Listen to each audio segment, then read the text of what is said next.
So we are here for the end of the year video, which I was kind of teasing as being like an hour to 2 hours long. And as doing it, in the past couple years, I've kind of talked about myself in them. And I felt like I had something I just wanted to get off my chest when I did those videos. And in this one, I kind of realized like I've said everything I've wanted to say already. And so I kind of want to just focus on the games here. And I have 11 of them that I'm going to talk a little bit about, just kind of showcase them as games that I haven't talked about this year, and ones that I wanted to catch up on, and ones that I think should be talked about because they are all very, very good games. And yeah, so I hope you all enjoy this. It was a lot of fun to do this, and let's just jump into it.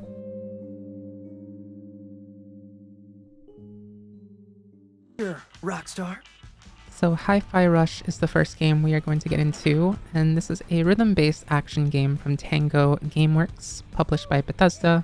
This came out in January. As you can see there, a lot of this game is kind of surrounded with music and based around the music, and you can kind of combat with the rhythm, and you hear the music in the background at all times. And it's also a platformer, as you can see here. It's much more, layered than just like a music rhythm action type of game. I mean, that is what it is, but there's a really cool story going on. There's a really cool main character here that we follow with side characters that are also funny, and the game is funny. It has funny writing, or good writing, and artistically, I mean, it looks super cool. Cool boss battles. In general, this game is just a ton of fun. It's very action oriented, but it's just kind of like enjoyable, entertaining at its core, and it makes you want to just keep playing on and on. And yeah, that was one of my favorites that I'm glad I got to talk about here.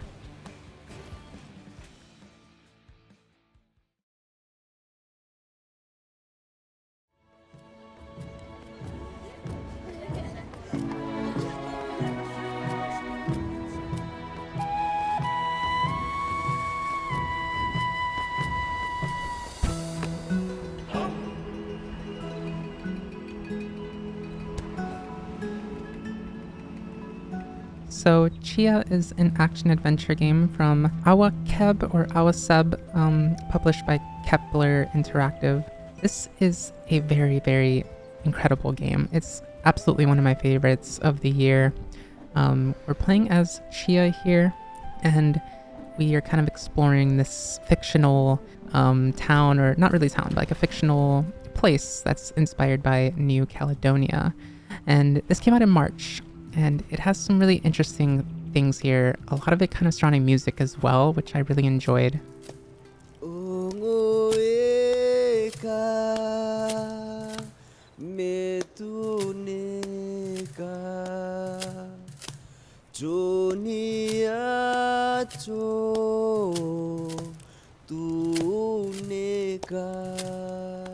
It's very stunning at all times. It's just colorful and makes you feel happy inside. I'm so glad that I finally got to play this one because it deserves to be played, honestly. And yeah, that one is easily one of my favorites.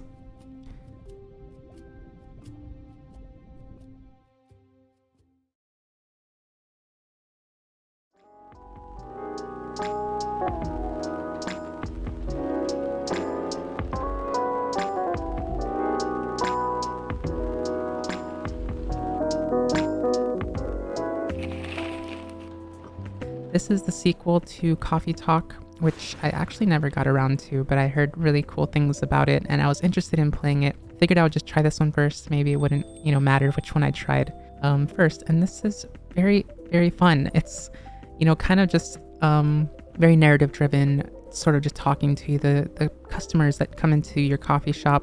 You're the barista, you make their orders correctly or incorrectly. I got a lot of them wrong. I was kind of struggling on how to, they don't tell you exactly how to make the drinks. They just kind of say, I want this. And you kind of, as a good barista should know what that is. I am not a good barista apparently.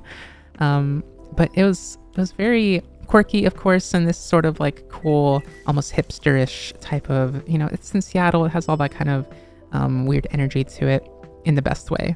And the characters are really interesting. It's not our world. It's like a more advanced, more fascinating, unique type of world that we're in here. And There's a storm going outside here at the beginning. I'm trying to figure out how to pour the milk and do that in the artwork that you put on top of coffee or tea or whatever beverage it might be. And that was also kind of hard to figure out. It was kind of erasing some of the things I wanted to do. But I really enjoyed this. It's so different from kind of the usual games I'd been playing, and I like the characters all being very different from each other, having very cool personalities, unique personalities to them. And I do really want to play the first one now just to see what I was missing on all these years. And I made a blue pea milk here. It looks cool. I like the blue color to it, but maybe not super appetizing.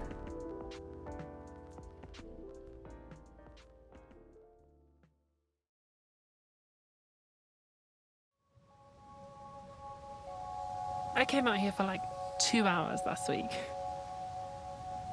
I believe it. They suck you in, don't they? Especially when the sea's calm and you can see them reflected down there.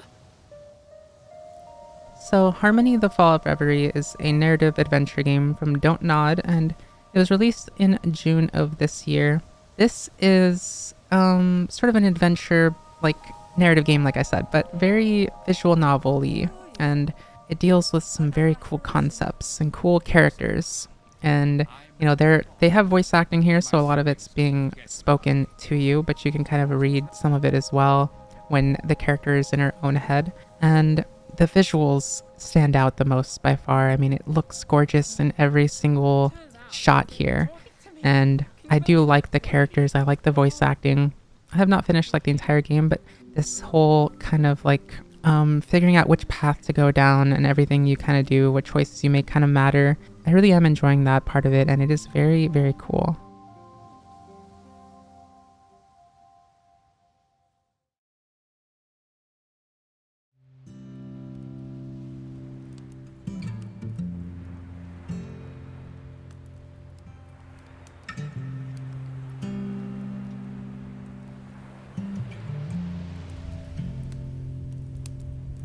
I vote yes.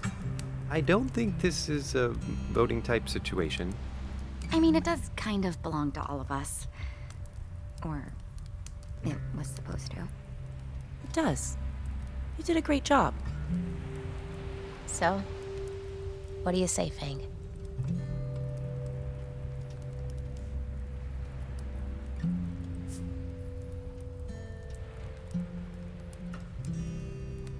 So here we have another narrative adventure game. This one is from Co-op, and it was released in August of this year.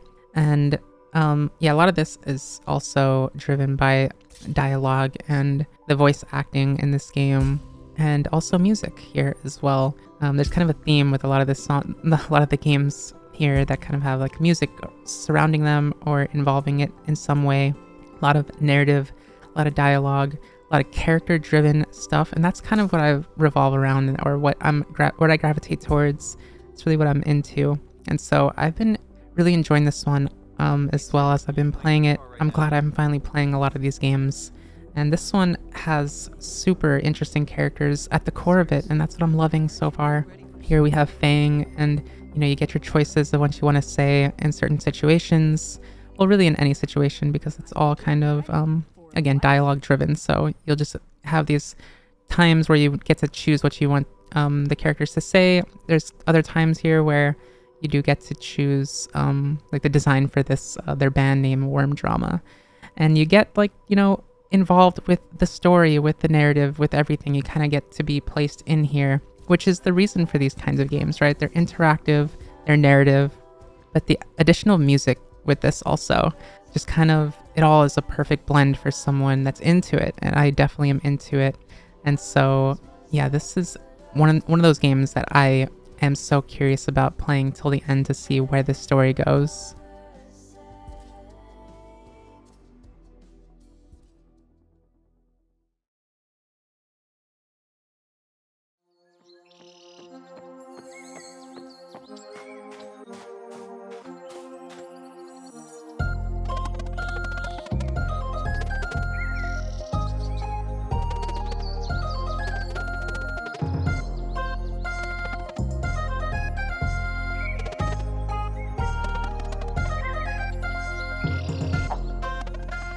So Sea of Stars is a game that came out, I think, at the same day as Goodbye Volcano High in August of this year. And this is a role-playing video game. This is kind of a, it has that retro music, retro visual style to it, and turn-based combat here as well. So there's a lot going on in just the start of this game. You get to choose which character you want to play as, and you kind of go off to become wizards or to become like these sorcerers. I'm not exactly sure, but yeah, I love the artwork here. I love the characters as well. There's still a lot of narrative going on here, a lot of dialogue that you have to read, but it is gorgeous. I mean, the colors, they just pop out at you everywhere. The purples, the pinks, the blues. It's warm and it's bright and it's cool and it's perfect. I am loving this game. Of course, it's gotten a bunch of praise since it's come out, and deservedly so. This is something I will again play to the end, and I'm glad I'm finally getting to play it now.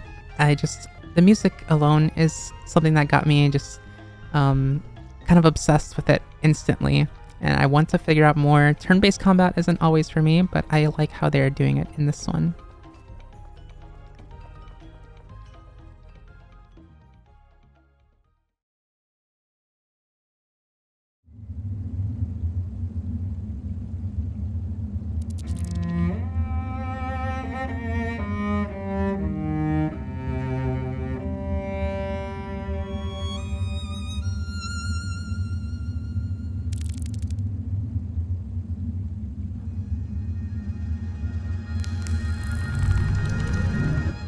So Chants of Sennaar is a adventure video game developed by Rundisk.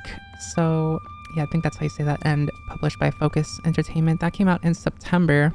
And this is another one, like a lot of these were kind of up for indie awards at the Game Awards.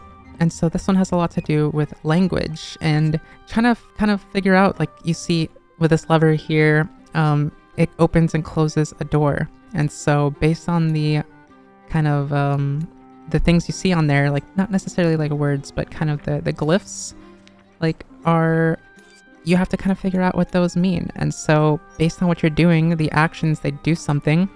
They obviously either probably mean open or close because you're opening and closing the door. One of them probably means door. And so you just kind of figure that out for yourself and you type them in. And slowly as you go along, you are figuring out more and more of these glyphs, more and more of this language.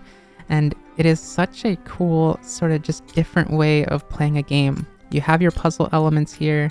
You have really wonderful artwork. I mean, you're going to hear a lot of that from a lot of these games because they are beautiful and they are really, really like just fun at the core of them. But they have interesting things going on.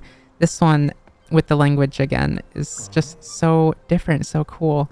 And I absolutely think everybody should play this one just to experience it because it is unlike anything else that I've played.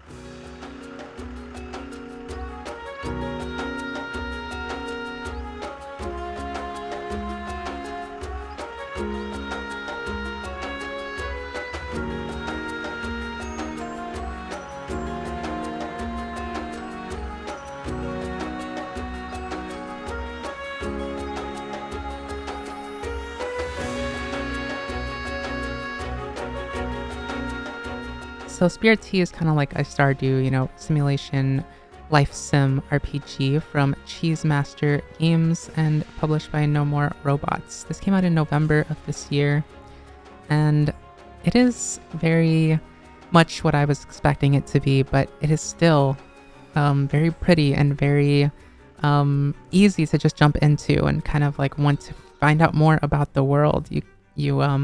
There's interesting characters going on. It starts out very much like you might expect, a very Stardew look to it and a very Stardew feel to it. The intro is very Stardew. The objectives you have, what everything looks like, it all has that kind of feel. And the familiarity to that is actually, I don't think, a bad thing. There are still some interesting, unique things about it. There is definitely a different vibe to everything, a different energy. I am enjoying it so far. I still have so much more to do in it, but I like the the atmosphere, and I like the subtle like sounds to everything. You know that this is like polished. There's been some games I played this year with the same kind of format, the same kind of also following the Stardew path, and it didn't feel as finished as this one does. So I have to give them kudos for that. I think there's a lot to be explored in this world, and I cannot wait to do that.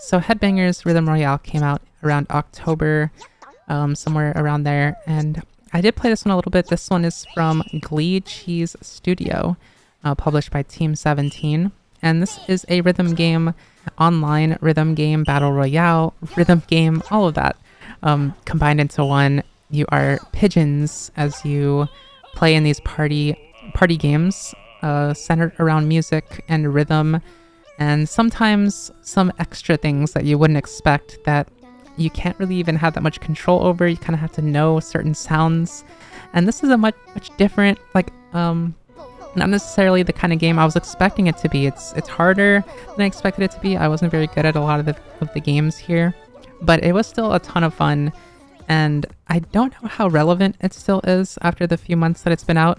I haven't heard anything about it since its release, so I don't think that's a good thing. It doesn't seem to have had the same success that Fall Guys had, or many other games. But yeah, this one, while I was playing it, was very, very fun while it lasted.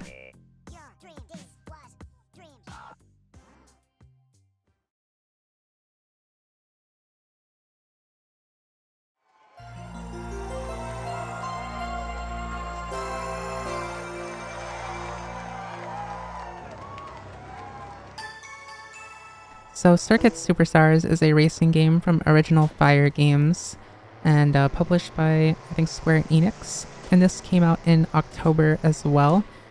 And yeah, this is what you see here. It's kind of this top-down arcade style, but also simulation-esque. Like, it has a lot of different racing genres kind of put into one here. And it looks like it would be a lot easier than it actually is. There's some weird kind of things to it where you have to figure out where you need to kind of go, because the camera is always moving around because it's fixated on that top down like angle. And so you're kind of just, I don't know, for me at least, it was hard to get a control of that. Eventually I did get a little bit better at it. You need to kind of master the drifts, master your corners. The corners are very, very important here. And I was impressed by the AI. I mean, I was also impressed just by how fun it was. There's a lot of different modes.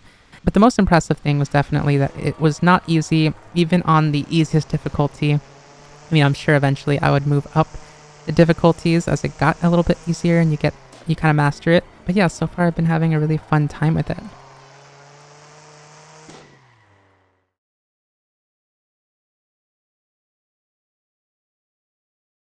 So, this is a Media Mate, and it contains a bunch of 5 1/4 inch discs. There's a lot of classics in here, including Wolfenstein and Beyond Castle Wolfenstein, which inspired us later. And just behind that is the game, Karateka. Love it, it's so good. So the last game that we have here is the Making of Karateka, which came out, I believe, in August, around there, and this is from Digital Eclipse. And this is kind of this very different making of a game while also having games inside the game. So you get these archival documentarian like videos and pictures and stories of the making of this from the creator of this game, Jordan Mechner. And you kind of get just the history of his life, kind of some tidbits of that, the people around who helped him out in the game. And it is super cool. He talks to, I believe it's his dad, who was the composer, and just kind of hearing about everything that led to them making the game. And again, also getting to play through the history with some of these like asteroids type of games. Just to know, like, how do you go from, nothing to making a game, and the games that you make before the big one and all of that. I mean, even if I don't know Karateka, like before this came out, I did not know about the game. I'd never heard of it, but I was still super interested in just kind of that, personal history of it, and just hearing the actual people behind it go through that process and talk about the process. I've always loved that. I've always loved the making ofs in any kind of genre, or any kind of, like entertainment, movies, TV shows.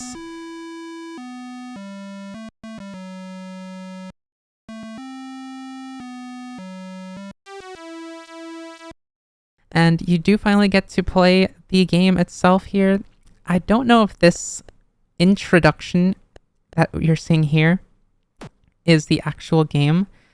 It kind of seemed like it was maybe a test type of experience to see how it ran, but it was pretty funny to play this. But you do get the actual game afterwards, and honestly, I was having fun with it. It's very simple, it's very retro, it's very old school, but if you have played anything like that, you kind of know with the look of it and those sounds, of course, you can kind of get lost in just doing the same things over and over again. And I was enjoying this, and I think there's such a cool sort of like heart to this, and you can tell the people that made this really loved it, and they still love it to this day, which I think that's the coolest thing about it. Like, seeing that passion after all these years is still there, and just kind of going through the past and talking about all the things they did back then. It really makes you like just happy, and you're glad that the game kind of came together and worked out for them, and that they were able to do this now.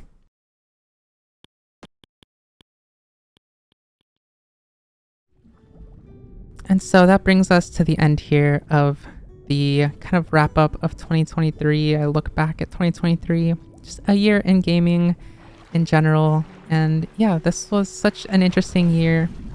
I definitely made a lot more videos, just like personally for my experience in this year. I did a lot more than I did in the couple years previous, and I was happy about that.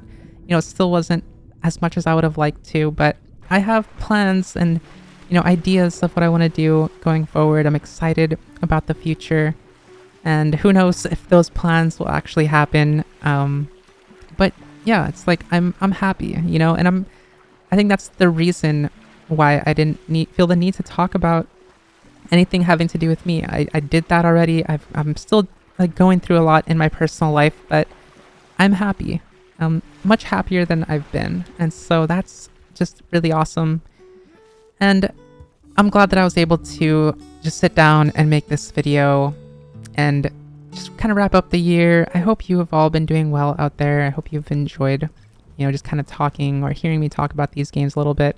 I try to just find a way, I don't know if it ever works, but I want it to be like a collaborative kind of experience. Like, we're all just kind of sitting down talking about games, and I want to do more of that going forward. So I do hope you enjoyed this. I did this montage here at the end, so I hope you enjoy that.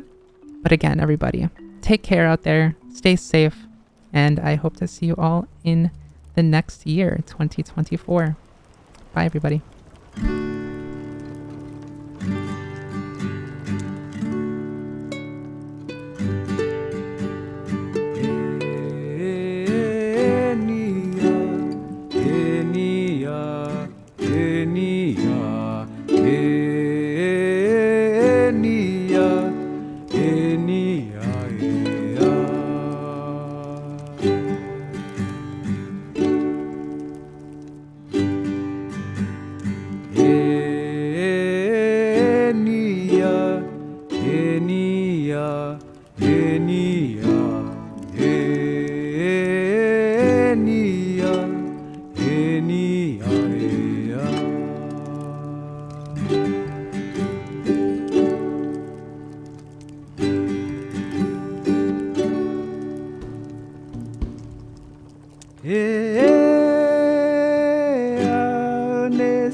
out of this water well.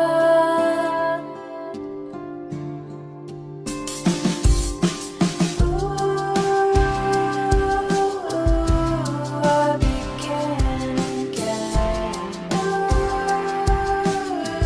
can you remember when the summer day was a waiting game?